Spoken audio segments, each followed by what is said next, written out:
gente, como vocês sabem, né? Eu fiz um vídeo da fogueira pela primeira vez. Então, muitos de vocês não sabem o que aconteceu com ela. Mas eu vou mostrar pra vocês.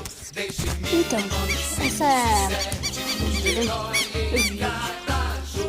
Só que pra vocês não parece a fogueira toda